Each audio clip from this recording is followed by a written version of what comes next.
Hola, les saluda el pastor Luis Solano de Comunidad Cristiana El Reflejo en Lloret del Pibá, San José de Costa Rica. El tema relacionado para el estudio del día de hoy tiene que ver con algo que nosotros durante la época de invierno hacemos mucho.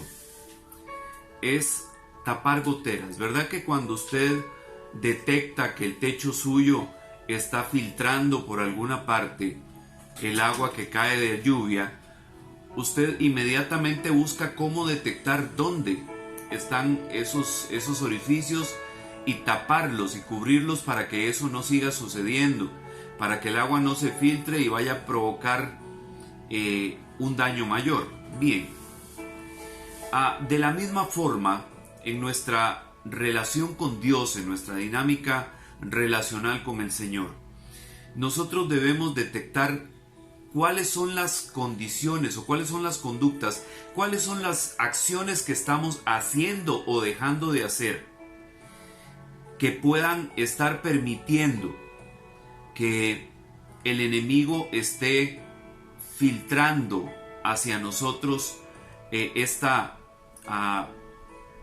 este poder, digamos, que drene a nuestra vida y específicamente nuestras condiciones financieras.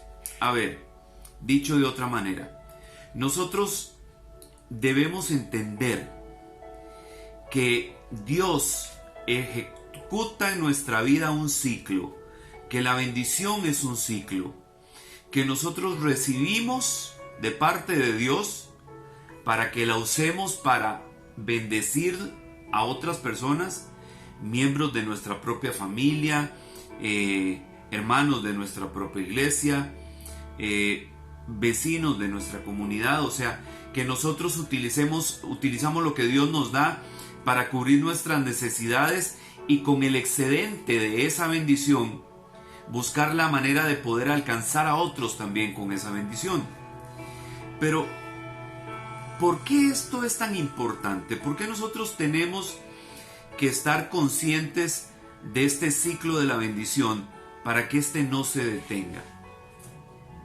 Porque una de las cosas que nosotros hacemos precisamente con la bendición que recibimos de parte de Dios es darle a Dios. Ahora usted dirá, pero Dios no necesita que nosotros le demos absolutamente nada si Él es el dueño de todo. En esto usted tiene muchísima razón. Sin embargo, nosotros hacemos el espacio dentro de nuestro presupuesto, el espacio dentro de nuestras finanzas para ofrendar a Dios, no porque Dios necesita algo, sino más bien como un reconocimiento de parte nuestra para ese Dios que nos da absolutamente todo. Y es una manera de nosotros honrar a Dios al entender que todas las cosas que nosotros tenemos vienen de Él. Esto no es nuevo. Esto es algo que usted conoce, esto es algo que usted ha escuchado muchísimas veces.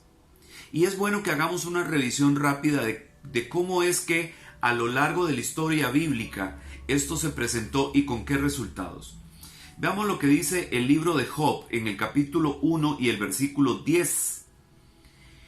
Nosotros conocemos la historia de Job. Job, un hombre justo, sumamente adinerado, que tenía las mejores condiciones económicas de toda la región donde él vivía.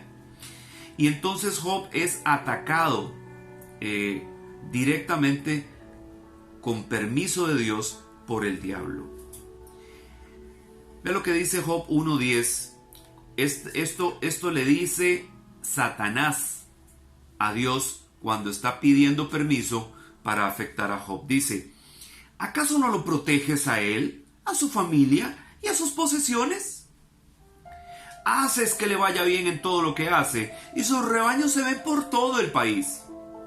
Entonces, Dios le está en este momento en una discusión con Satanás, o al revés, Satanás está en una discusión con Dios, rebatiéndole el por qué Job es una persona tan bendecida. Y reconoce Satanás delante de Dios que la razón por la cual a Job le va tan bien es porque Job tiene la protección del Señor.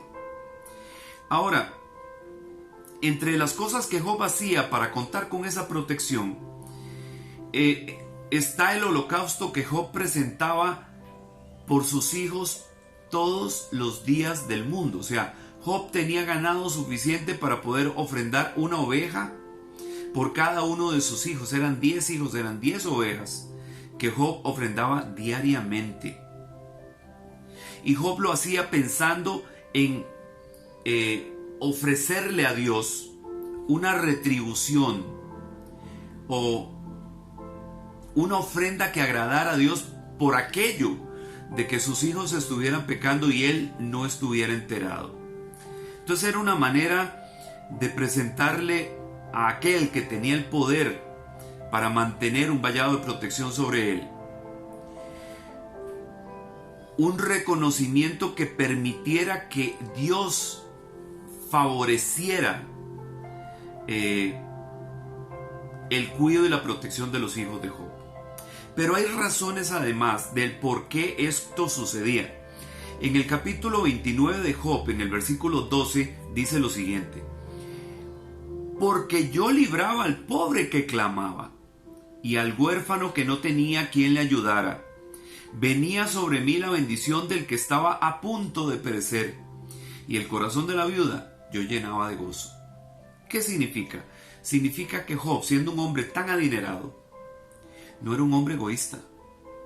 No era un hombre avaro que pensaba única y exclusivamente en su propio beneficio económico y que toda la riqueza que él estaba recibiendo tenía que ser para él y solamente para él.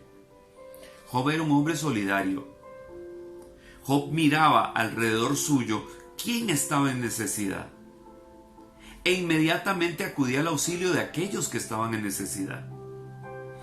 Habla de los huérfanos, habla de las viudas, habla de los pobres. Él estaba presto a apoyar, a ayudar a quienes tenían necesidad. Entonces, estamos viendo dos cosas acá. Job ofrendaba a Dios, pero Job también usaba su bendición para bendecir a otros. Y esta es una dinámica que nosotros como cristianos tenemos que aprender. Usted se ha preguntado, me imagino muchas veces, por qué la prosperidad que tiene el pueblo de Israel. Porque el pueblo de Israel tiene pactos con Dios, pactos ancestrales con Dios. Y en la medida en que el pueblo de Israel ha cumplido esos pactos, Dios no ha dejado de bendecirle. Entonces usted se da cuenta que donde vaya un judío a cualquier parte del mundo, siempre logra emprender y siempre logra irle bien en lo que hace. ¿Por qué? Por estos pactos entre Dios y el pueblo y la nación de Israel, que la nación de Israel sigue de alguna u otra forma cumpliendo. Bien. Hay algo que nosotros tenemos que entender claramente con respecto a lo que tenemos. Y es que lo que nosotros tenemos no es algo que hemos obtenido por nuestros propios medios, o no es algo que solo con nuestra fuerza, nuestra capacidad, nuestra inteligencia hemos podido conseguir. Vea lo que dice Deuteronomio en el capítulo 8 y los versículos 17 y 18. Dice: ten cuidado de no decirte a ti mismo, mi fuerza y mi propio poder han obtenido esta riqueza para mí. Más bien recuerda al Señor tu Dios, porque Él es quien te da el poder para obtener riqueza, cumpliendo así, como lo está haciendo hoy, el pacto que les prometió a sus antepasados. Ve lo que estábamos hablando acerca del pacto que Dios ha hecho con la nación de Israel.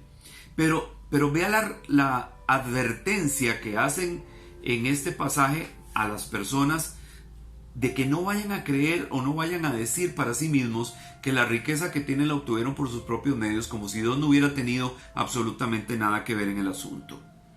Dice, más bien recuerda al Señor tu Dios. ¿Cuándo nosotros nos recordamos del Señor nuestro Dios, que nos ha dado toda la bendición que nosotros tenemos? Cuando nosotros damos gracias a Él. Cuando nosotros en oración nos presentamos agradecidos a reconocer que es por sus medios que nosotros hemos obtenido todo lo que tenemos. Ahora, usted también pensará, de pronto, bueno, en medio de esta situación, en medio de esta crisis pandémica, económica que estamos viviendo, ¿cuál bendición? A ver, usted no tiene comida, usted no desayunó hoy, usted no almorzó hoy, usted no tiene con qué cenar hoy, no tiene con qué desayunar mañana. Porque si esa es su situación, probablemente usted es parte de ese grupo que necesita que otros agradecidos con Dios le auxilien. Pero aunque sea poco, aunque sea sencillo, aunque sea escaso, usted tiene con qué, porque a Dios le ha placido darle con qué. Entonces eso es lo que nosotros precisamente tenemos que reconocer. Ahora, si nosotros reconocemos a Dios de esta manera, nosotros entonces nos sentimos dispuestos a dar, a ofrendar. ¿Por qué ofrendamos? ¿Por qué? ¿Cuál es la razón? Nosotros ofrendamos porque entendemos que Dios tiene un propósito que ejecuta a través de sus hijos y a través de sus siervos y de sus ministros en esta tierra. Y entendemos que la misión de Dios necesita recursos para poder realizarse. Por ejemplo, esta transmisión que nosotros estamos haciendo requiere de un aparato, un teléfono celular por medio del cual podamos hacer la transmisión. Requiere de un plan de datos para poder hacer esa transmisión. Requiere de energía eléctrica. Requiere de una serie de recursos que se están invirtiendo para poder hacerle llegar a usted este mensaje.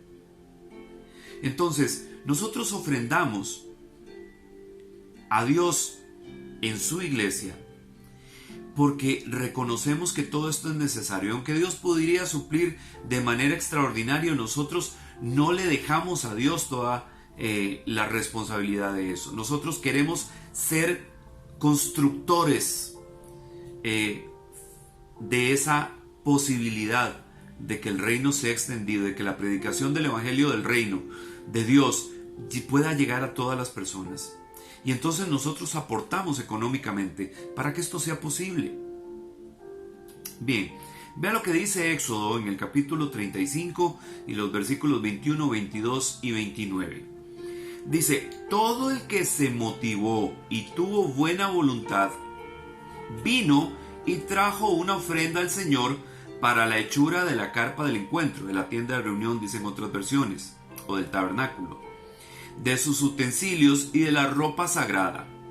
Todos los hombres y mujeres que voluntariamente quisieron, trajeron broches, aretes, anillos, brazaletes y todo tipo de joyas de oro, dándole así al Señor ofrendas de oro. Todos los israelitas que buenamente quisieron le llevaron ofrendas al Señor para construir todo lo que el Señor le ordenó a Moisés. Dios le dice a Moisés que quiere que construya un tabernáculo, le da todas las especificaciones sobre los materiales con los cuales debía ser construido este tabernáculo en cada una de las áreas, los muebles, los utensilios, cómo iban a ser hechos y de qué material. La mayoría de las cosas que se usaban en el tabernáculo eran de oro puro. Incluso la misma arca del pacto estaba revestida de oro puro. Entonces, usted entenderá que alguien como Moisés, que no estaba realizando un trabajo secular, o sea, que no tenía tierra, que no la labraba, que no tenía ganado, no tenía recursos para poder hacer esto. Entonces, para poder realizar esta tarea que Dios le había encomendado, necesitaba del apoyo de toda la congregación, de toda la asamblea de los israelitas.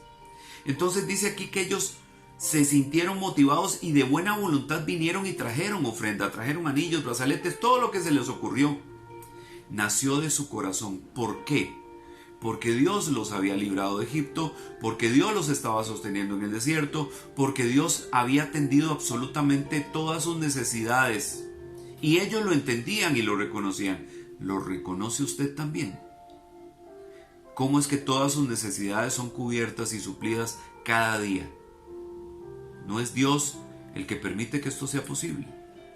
Ve ahora lo que dice el 36 de Éxodo, de los versículos 3 al 7. Dice: Moisés les entregó todas las ofrendas que el pueblo había dado para la construcción del santuario.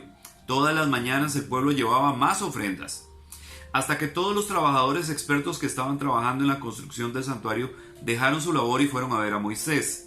Y le dijeron: El pueblo está trayendo mucho más de lo que necesitamos para construir lo que el Señor nos pidió. Entonces Moisés dio una orden y ellos se encargaron de difundirla por todo el campamento. Que nadie, hombre ni mujer, haga más ofrenda para la construcción del santuario. Así se le prohibió al pueblo que siguiera llevando más ofrendas, porque ya había llevado más que suficiente para realizar todo el trabajo. ¿Usted sabe cuál es una de las principales angustias de los pastores y de los líderes de las iglesias todos los meses? Que las ofrendas nunca alcanzan. Pero aquí, en este pasaje que acabamos de leer de Éxodo, dice que era tanta la ofrenda que la gente llevaba que hubo que prohibirle llevar más. ¿Usted se puede imaginar eso? Y no es por cantidad, hermano, hermana, no es la cantidad, es el corazón con el que se da, ¿ok? Porque Dios conoce tus capacidades, Dios conoce tus limitaciones, pero Dios también es el dueño de todo. Y perfectamente bien Él puede traer a tu vida una bendición extraordinaria. ¿Qué pasa, por ejemplo, si recibes un dinero que no estabas esperando, que no es parte de tu salario mensual o quincenal normal? ¿Qué harías con esa plata? Ah, no, voy a comprarme unos zapatos. Ah, no, voy a comprarme una pantalla. Voy a invertirme en una moto. ¿Y Dios? ¿Y tu iglesia? ¿Y las necesidades de expansión del reino de Dios? ¿No están dentro de tu lista de prioridades? Sería bueno que revisemos nosotros nuestras prioridades para pensar si realmente estamos siendo lo suficientemente solidarios con la obra del Señor para apoyar y desde nuestro corazón desear que los planes y los propósitos de Dios se realicen con rapidez, porque nosotros estamos apoyando eso aún económicamente también.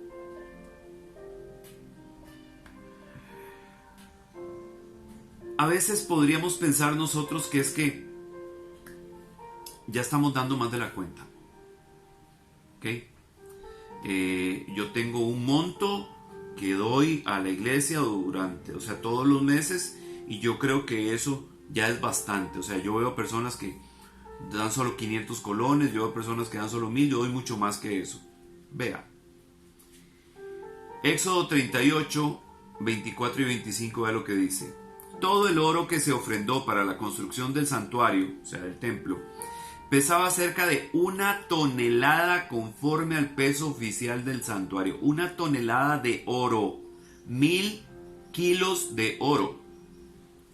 La congregación contribuyó en total con un total de 3,5 toneladas de plata, según la medida oficial.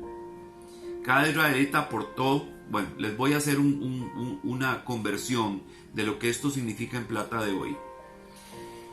Dice que 1 tonelada de oro a 32.823.768 colones por kilo de oro. O sea, 32.823.768 por 1000. Ese monto por 1000. Eso fue lo que dieron en oro. Y en plata, el kilo de plata son 480.365 colones. ¿Y dieron 3,000 kilos?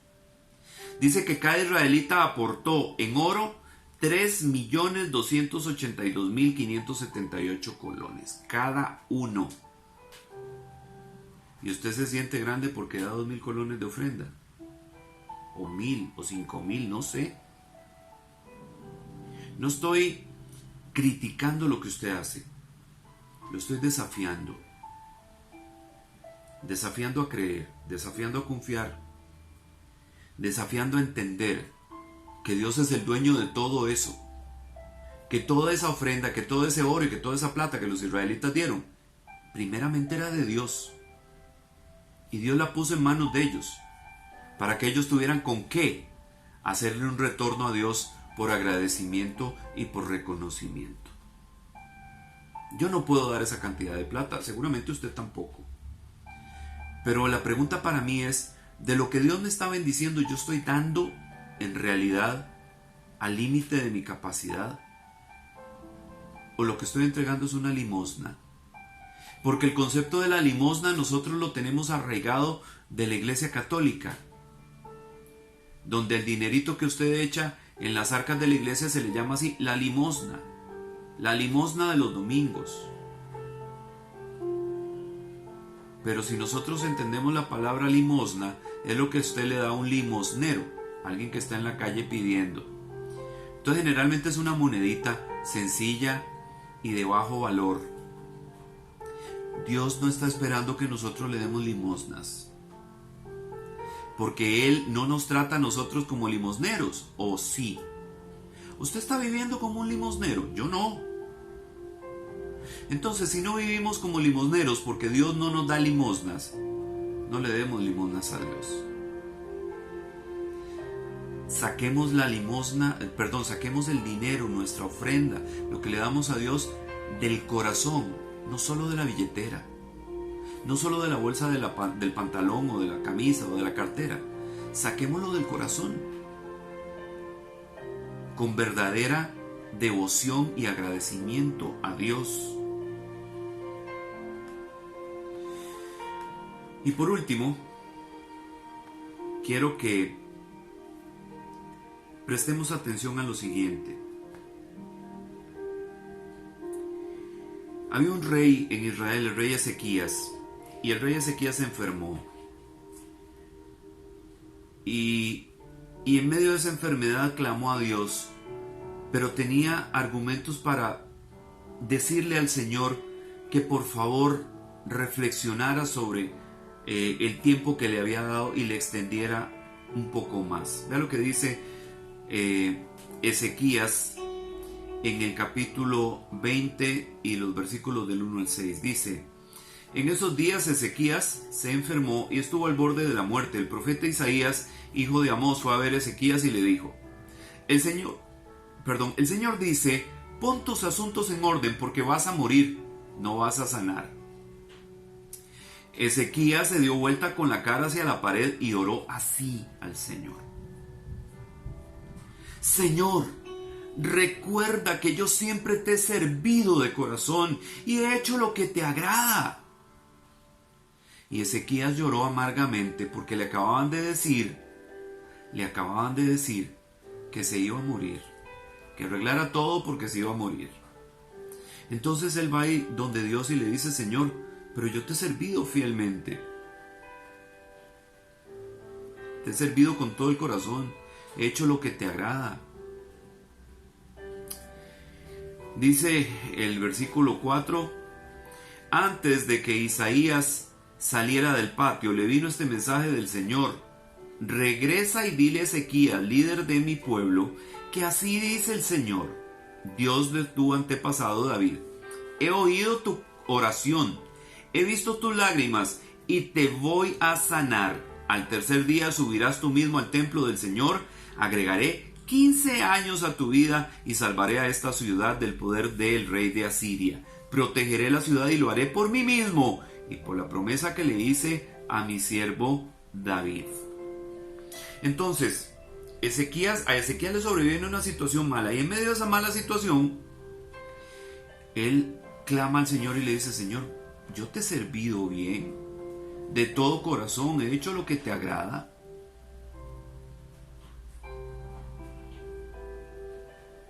Como muchas personas dicen,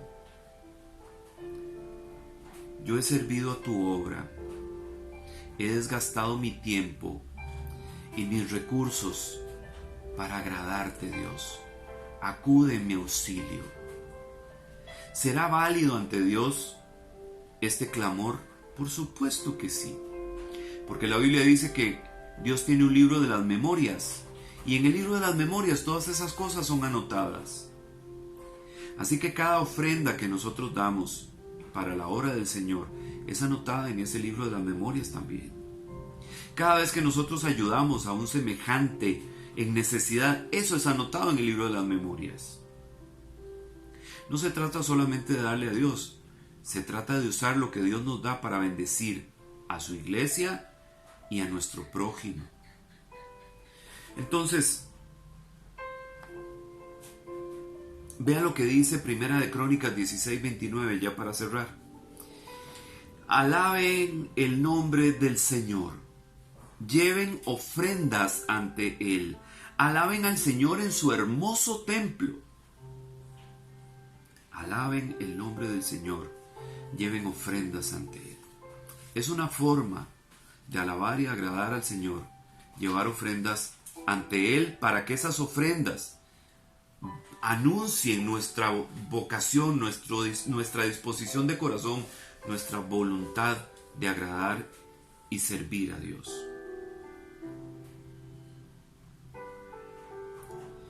El día que nos venga, en el momento en que nos venga el día malo, que tengamos que doblar nuestras rodillas y clamar al Señor por ayuda, por auxilio, por misericordia, ¿a qué argumento vamos a apelar como lo hizo Ezequías? ¿Qué le vamos a decir? Señor, recuerda que yo siempre fui un ofrendante fiel. Recuerda que yo siempre di con el corazón, con voluntad, con disposición para ti, para tu obra. Recuerda que siempre ayudé al necesitado. Recuerda que de lo que tú me diste, yo di a otros para bendecir también. Nadie está exento de pasar un mal momento, de tener una crisis o de pasar una seria situación. Pensemos en ese momento, ¿qué le vamos a decir al Señor? ¿Cuál va a ser nuestro argumento para poder defender nuestra causa delante del Señor? Alabemos su nombre, ofrendemos para Dios, porque es una forma de honrarle. Espero que este mensaje sea de bendición para usted y lo pueda ayudar a reflexionar sobre este tema que a veces se nos escapa. Que Dios le bendiga y que esté muy bien.